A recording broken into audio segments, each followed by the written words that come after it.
Sister Diamond, I have some questions for you because I know that you have interviewed so many people and we have talked about it's my turn now. Effectiveness of a praying mother. But in this season, there are also many of you that have lost their mothers. And so sometimes that's bypassed. A lot of you may have a really hard time coming into the house of the Lord, because you lost your mother and you see everyone else loving on theirs that's still here.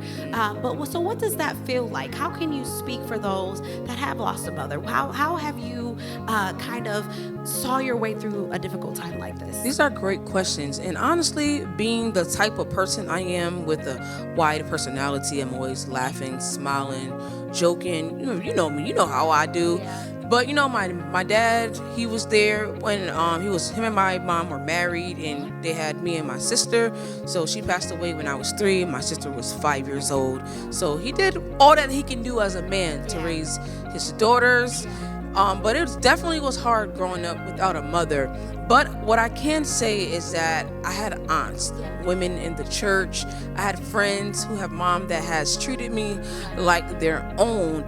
No, there's nothing like, having your own or anyone to fill that void, because nobody but God can fill that void. But what helped me get through it is just sometimes I have to close my eyes and just imagine myself speaking to her, imagine how it would have been with her being there. God, I'm around like 19 years old. God blessed me to meet a woman that is now like a mom to me. She took me on as a daughter. She's my godmom, and she's always there for me. So I just want to speak to people who have lost their mom, or I actually had to come to the realization that some people have their mom but might not have the best relationships. And that used to make me really upset, when people like talk down on their mom and say a lot of negative things. But I had to see things from a different perspective, that just because someone's mom is alive, it does not mean they have the best relationship. So I want to speak to those who may not have your mother in your life, or your mother's around, you might not have the best relationship.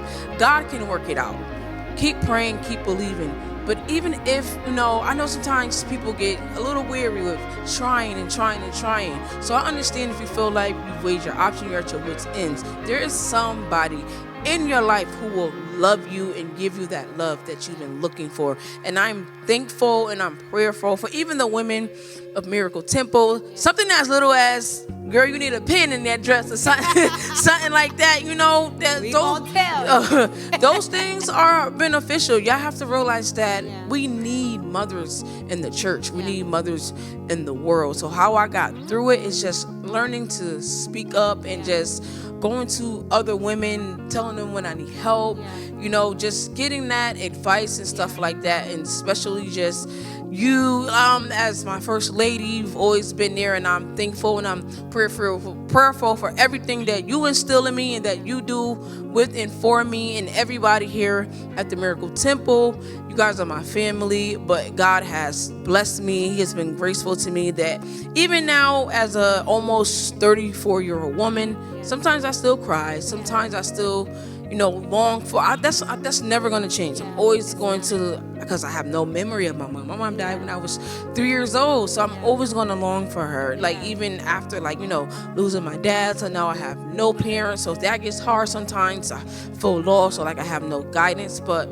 I just have to talk to the Lord and sometimes just cry it out. But then I have to remember, Diamond, you do have people. So from that perspective, you may not physically have had your mom, or your mom, you guys may not have the best relationship. Get you somebody that you trust, somebody that will give you that godly love that you're looking for, and know that God is always going to be there every step of the way. But thank you for asking, because people need to know that, every situation is not the same. That person may have had their mother, that person may have not. So it's good to give them different perspectives.